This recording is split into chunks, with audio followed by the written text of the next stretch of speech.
Hello friends, welcome to your channel Make Physics Easier by Mayur Agarwal. Today we are going to discuss the second part of coordinate geometry. So for today's class I have selected some questions in which you can deal with the different situations to solve the coordinate geometry questions and by using section formula. मैंने कुछ ऐसे questions को select किया है जिनमें section फॉर्मूले का use हम लोग को करना होता है, ये बात हम जानते हैं, लेकिन उन क्वेश्चंस को किस तरह से समझा जाए और कैसे सेक्शन फॉर्मूला अप्लाई किया जाए वो बात यहां पर समझने वाली ज्यादा होगी। लास्ट वीडियो जो मेरा था कोऑर्डिनेट ज्योमेट्री का, उसमें मैंने बहुत ही सिंपल क्वेश्चन सेलेक्ट किए थे जिनसे हम लोग सिर्फ सेक्शन फॉर्मूला को अप्लाई करना सीख गए थे। In today's video we'll get to know that how to use this formula. Apply करना सीख गए, अब इस फॉर्मूले को यूटिलाइज कैसे किया जाए, यूज कैसे किया जाए, इसके एप्लीकेशंस क्या है, ये आज की वीडियो में हम सीखेंगे। तो वीडियो को लास्ट तक देखिएगा और वीडियो अगर पसंद आए तो सब्सक्राइब, लाइक और शेयर जरूर कीजिएगा। So the first question which I have selected, first question में आपको एक डायग्राम गिवन है। There is a diagram, in this there are two axes given and one line AB is intersecting it. Point A lies on x-axis and point B lies on y-axis. There is a point P in the line AB. एक point P है जो line AB पर है, इसके coordinates -3, 4 है। Now we have to find the coordinates of A and B. ये situation है, हमें ए और बी के कोऑर्डिनेट्स निकालने हैं, पी दिया है और साथ ही साथ हमें एक और हेल्प दी गई है। ये जो रेशियो है P divides A be in 2:3, ये जो पी पॉइंट है ये ए बी लाइन को 2:3 में डिवाइड कर रहा है। So we have the values of M and N. हमारे पास एम और एन की वैल्यू हो गई 2:3। ऑब्जर्व करिएगा ध्यान से, x1 y1, ये जो x1 y1 है ये हमारा पहला कोऑर्डिनेट होगा a, because point a lies on x axis, और जब कोई पॉइंट x एक्सिस पर लाई करता है तो उसका ऑर्डिनेट 0 होता है, तो कंसीडर कर लिया a, 0। और यही चीज जब हम x2 y2 लगाएंगे b के कोऑर्डिनेट्स, तो b lies on y axis, that is why it's abscissa will be 0। तो ए कोऑर्डिनेट आ गया a, 0 और एक आ गया 0, b, x1 y1 and x2 y2। Now we have answer in this question. So first we can write the formula p is equal to mx2 plus nx1 upon m plus n, my2 plus ny1 upon m plus n। सबसे पहले step में हमने formula लिख दिया। After that we can place the value of p -3, 4. After that we now going to place all the values of m1 and x2, x1, y1, y2. So m की value क्या दिख रही है 2, so 2 multiply by x2, x2 की value हमने क्या consider की हुई है 0, so 2 into 0 plus n x1, so 3 into a and upon 2 plus 3, comma, ये तो हो गया जो हमारा आंसर है उसका abscissa. The ordinate m again to y2 b, this will be 3 into 0 upon 2 plus 3, ये उसका ऑर्डिनेट आ गया। सिंप्लीफाई करा लेते हैं, -3, 4 इज इक्वल टू 2 0 0 हो जाएगा और यहां से बचेगा 3a अपॉन 5 और यहां पे आएगा 2b upon 5। Now we can compare both sides. So -3 की वैल्यू आ रही है 3a अपॉन 5 के इक्वल और 4 की वैल्यू आ रही है 2b अपॉन 5 के इक्वल। यहां से हम 3 को कैंसिल कर सकते हैं तो a की वैल्यू आ गई -5 और यहां से क्रॉस मल्टीप्लाई करके 20 is equal to 2b, so b का आंसर आ रहा है 10। जैसे ही हमारे पास a और b की वैल्यू आ जाती है तो हम a के कोऑर्डिनेट्स लिख सकते हैं -5, 0 और b के कोऑर्डिनेट्स लिख सकते हैं 0, 10। तो इस तरह से हमने इस डायग्रामेटिक क्वेश्चन को सॉल्व किया। तो ध्यान देने वाली बात यह है कि साथ ही साथ आपको सेक्शन फॉर्मूले की नॉलेज तो है, लेकिन यह बात भी मालूम होनी चाहिए कि when any point lies on x axis then its ordinate value is 0 and when any point lies on y axis then its abscissa value will be 0, then only you can solve that. Okay, so यहां से हमें यह बात पता चली है कि जब भी कोई पॉइंट एक्स एक्सिस पर होता है तो उसका पहला टर्म हमेशा कोई ना कोई वैल्यू होगा, ऑर्डिनेट 0 होगा, और जब कोई पॉइंट वाई एक्सिस पर होता है तो उसके दूसरे टर्म के प्लेस में कोई ना कोई नंबर होगा और पहली वैल्यू 0 होगी। तो इस बात को गौर पे रखते हुए, ध्यान रखते हुए हमने पूरा सॉल्व किया। तो ये था हमारा आज का टाइप 1, जिसमें हम लोगों ने सीखा कि पॉइंट्स को कैसे कंसीडर किया जाए। It is not compulsory that कि हमेशा पॉइंट के बारे में पूरी नॉलेज आपके पास क्वेश्चन में हो। Sometimes you have to use your previous concept which you have learned in the last class to solve the question. Now, second question which I have selected is also a good one. In this, find ratio. We have to find ratio. For what? आगे देखते हैं. Find ratio in which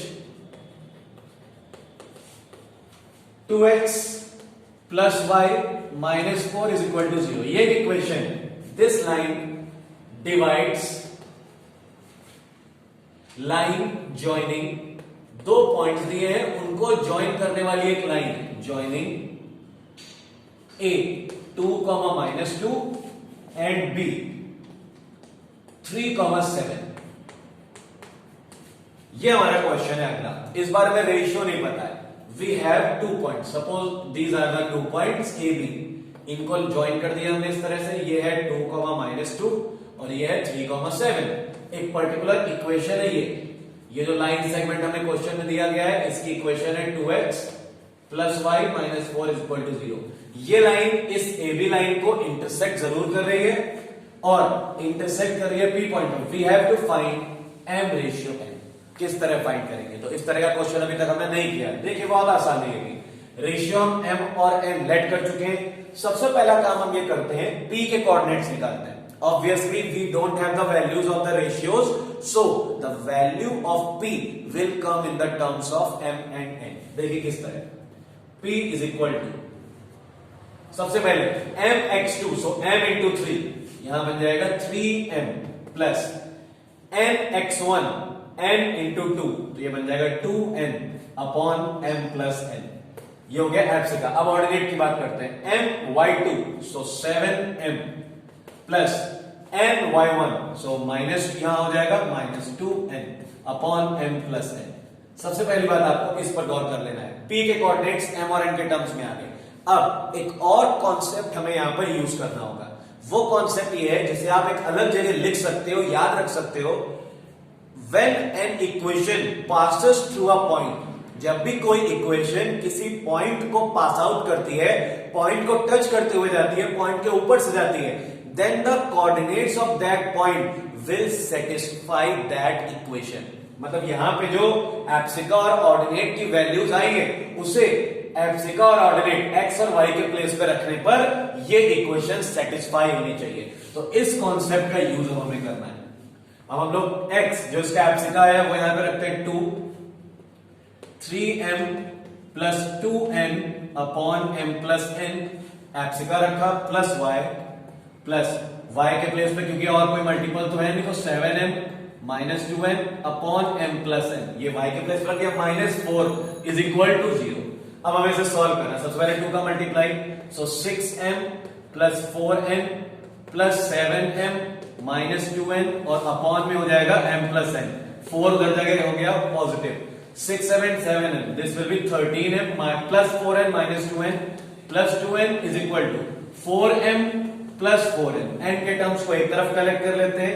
13m minus 4m is equal to 4n minus 2n। 13 में से 4 minus करेंगे आएगा 9m, यहां पे आएगा 2n, तो m upon n is equal to 2 upon 9। Overall the answer will become m ratio n is equal to 2 ratio 9। This is the final answer. तो यहां पर जैसा कि हमें ध्यान देने की बात क्या है कि अगर कोई पर्टिकुलर पॉइंट किसी इक्वेशन पर है या कोई इक्वेशन किसी पॉइंट को पास कर रही है, then the coordinates of that point will satisfy that equation. तो उस कोऑर्डिनेट की जो वैल्यूज निकली है एप्सिका और ऑर्डिनेट की, उन्हें रिस्पेक्टिवली x और y के प्लेस पे लगाने पर इक्वेशन सेटिस्फाई होनी चाहिए। तो ये थे हमारे टाइप 2 के क्वेश्चंस। अगर आप बुक के एग्जांपल्स में देखोगे तो जिस तरह मैंने यहाँ पे m रेशियो n लिया है, बुक में सभी जगहों पर एग्जाम्पल्स में k/1 लेकर सिंप्लीफाई करते हैं, तो उससे फायदा ये रहता है कि हमारे पास सिर्फ एक वेरिएबल दिखता है, तो आप वो मेथड भी यूज कर सकते हो। तो k/1 लेने पर क्या होगा कि यहाँ पे जो हमारे आंसर्स आएंगे वो सिर्फ एक वेरिएबल में दिखेंगे, k के वेरिएबल में, फिर जो भी k की वैल्यू आ जाएगी उसी को रेशियो में कन्वर्ट कर देते हैं। और अगर कुछ बच्चे m और n लेकर करते हैं तो वो भी एग्जैक्टली करेक्ट होगा, क्योंकि यहाँ पे हमें m और n की इंडिविजुअल वैल्यूज नहीं निकालनी है जो हमें प्रॉब्लम हो, हमें उनका रेशियो निकालना है, तो वो आराम से निकल आएगा। These are the type 2 questions. तो याद रखिए, फर्स्ट क्वेश्चन में आपको ये नॉलेज मिली है कि जब कोई पॉइंट किसी भी एक्सिस पर लाई करता है तो उसके कोऑर्डिनेट को हम क्या कंसीडर कर सकते हैं, क्या लेट कर सकते हैं। और सेकेंड टाइप के क्वेश्चन में आपको यह जानने वाली बात मिली है कि जब भी कोई पॉइंट किसी इक्वेशन पर सिचुएटेड होता है या किसी इक्वेशन पर होता है तो वो उस इक्वेशन को सेटिस्फाई करता है। ये दो नई बातें हमें पता चली सेक्शन फॉर्मूला के अलावा। थर्ड टाइप के क्वेश्चंस पर आते हैं। इन व्हाट रेशियो, इस बार भी रेशियो की ही बात है, in what ratio does x axis divide line segment joining, दो पॉइंट दिए हैं -4, -6 and -1, 7। Also find point, point भी फाइंड करें, उसी क्वेश्चन से रिलेटेड है लेकिन थोड़ा सा डिफरेंस है। यहां पर इस बार हमें पिछले टर्म में हमें इक्वेशन भी दी थी, लेकिन यहां हमें कोई इक्वेशन ही नहीं दी, हमें सिर्फ इतना कह रहा है कि एक्स एक्सिस इन दोनों पॉइंट्स को मिलाने वाली लाइन को किस रेशियो में डिवाइड करेगी। तो ठीक है, हम लोग अगर इसे x1 y1 ले लेते हैं, इसे x2 y2 ले लेते हैं। अब ध्यान से देखिएगा, पहला क्वेश्चन और दूसरा क्वेश्चन दोनों का कॉन्सेप्ट मिक्स हो रहा है। x एक्सिस पर है वो पॉइंट, मतलब x एक्सिस डिवाइड कर रही है, इसका मतलब क्लियर है, वो पॉइंट जो डिवाइड कर रहा है वो x एक्सिस पर लाई करेगा। तो लेट कर लेते हैं वो जो पॉइंट है दैट इज a, 0। ये जो हमारा ये आंसर पॉइंट है, रेशियो भी हमें नहीं मालूम है तो रेशियो को भी हमने लेट कर लिया है m/n।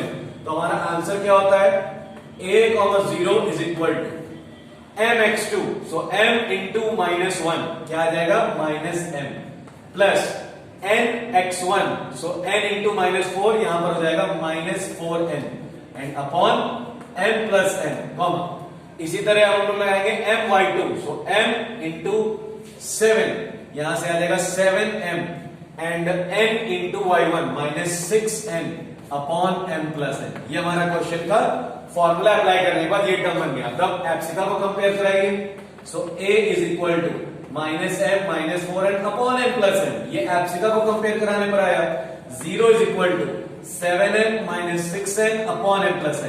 ये ऑर्डिनेट को, तो एप्सिका में तो ऑलरेडी a है तो पहले में से नहीं सॉल्व कर सकते, पहले में से करेंगे, क्रॉस मल्टीप्लाई से 0 हो जाएगा 7m -6n, so 7m is equal to 6n, m upon n is equal to 6/7, so m/n, the answer will be 6/7। उसे यहां पर लाके अप्लाई कर देते हैं, -6 -4 into 7 upon 6 plus 7। सॉल्व किया जाए इसे, -6 7 4 जा 28, 6 and 7 is 13, -34 upon 13। So this will be the value of a।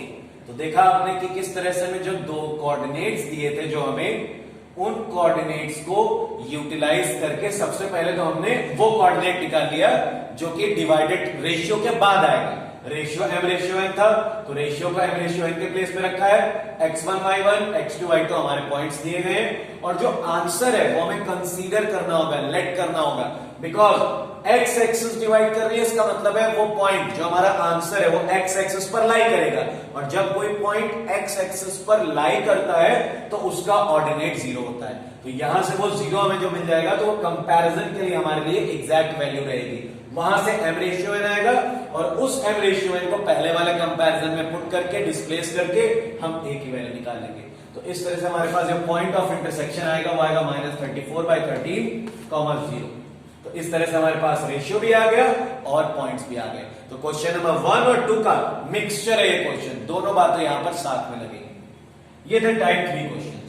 एक क्वेश्चन में और आपको बताऊंगा जो है तो बहुत आसान, लेकिन उसको भी आपको जब आप पढ़ोगे एग्जैक्टली तो शायद आप कंफ्यूज हो, ये सोचो कि हाँ इसे किस तरह से करना है। उसके लिए आपको एक रूल पहले से याद रखना होगा।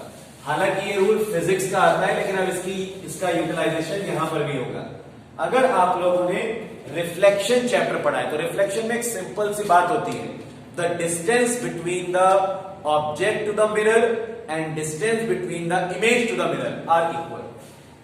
तो अगला क्वेश्चन ये है जो कि टाइप 4 है, find reflection of point P -3,7 in point M 5,-1। ये पॉइंट P है जिसके कोऑर्डिनेट्स है -3,7, ये पॉइंट M है जिसके पॉइंट्स है कोऑर्डिनेट्स है 5। इसका रिफ्लेक्शन कराना है। तो आप देखिए पॉइंट P का रिफ्लेक्शन करा रहे तो जितनी ये डिस्टेंस होगी उतनी ये डिस्टेंस हो। सपोज एक पॉइंट है N जिसके कोऑर्डिनेट है x, y। तो अब अगर हम ये डिस्टेंस और ये डिस्टेंस इक्वल कह रहे हैं तो हम क्या कह सकते हैं, M will be the midpoint of Pn। जो M पॉइंट होगा वो Pn का मिड पॉइंट होगा। और मिड पॉइंट का फॉर्मूला हम जानते हैं अच्छे से, क्या होता है x1 plus x2/2 y1 plus y2/2। This is the point, this is the formula for mid point. Mid point की वैल्यू हमारे पास है 5,-1, x1 है -3, x2 हमें निकालना है। In the same way y1 we have 7 plus y divided by 2। फिर से comparison कर दीजिए। सो 5 के इक्वल आ जाएगा -3 प्लस x2/2, 5 2 जा 10 is equal to -3 plus x2, 3 उधर जाएगा 13, तो x2 की वैल्यू आ गई है 13। और इसी तरह कंपेयर करा लेते हैं ऑर्डिनेट्स को। तो ऑर्डिनेट्स को कंपेयर कराने पर आएगा -9। तो इस तरह से अगर हम देखें तो हमारे पास फाइनली जो n पॉइंट है उसके कोऑर्डिनेट्स बन गए 13, -9। So this will be the answer. तो कभी कभी इस तरह के क्वेश्चंस भी आ जाते हैं जो दिखने में तो बहुत आसान है, लेकिन उनके बारे में आप तभी सॉल्यूशन सॉल्व कर सकते हो जब आपको टेक्निक मालूम हो कि किस तरह से हम क्वेश्चन स्टार्ट करें। क्योंकि रिफ्लेक्शन में ये छोटा सा रूल होता है कि जितनी दूर ऑब्जेक्ट है उतनी दूर इमेज होती है मिरर से। तो एक तरह से ये मिरर पॉइंट हो गया हमारा, ये ऑब्जेक्ट पॉइंट हो गया और इमेज पॉइंट हमें निकालना था। मिड पॉइंट थ्योरम का हम लोग यूज कर लेंगे जो हमने सेक्शन फॉर्मूला में पढ़ा है मिड पॉइंट। तो मिड पॉइंट का फॉर्मूला ये होता है, अप्लाई कर दिया और आंसर आ गया। तो ये था आज का वीडियो। मैंने प्रीवियस वीडियो और आज के वीडियो को मिलाकर सेक्शन फॉर्मूला के जितने भी क्वेश्चंस हो सकते हैं वो सभी आपसे डिस्कस कर दिए। इसके बाद भी अगर आपको कुछ प्रॉब्लम आ रही है तो आप मुझसे शेयर कर सकते हो, मुझसे कांटेक्ट कर सकते हो और वो सभी क्वेश्चंस मैं आपके सॉल्व कर दूंगा। तो अगले वीडियो का वेट करिएगा। आज के वीडियो को देखने के लिए थैंक यू।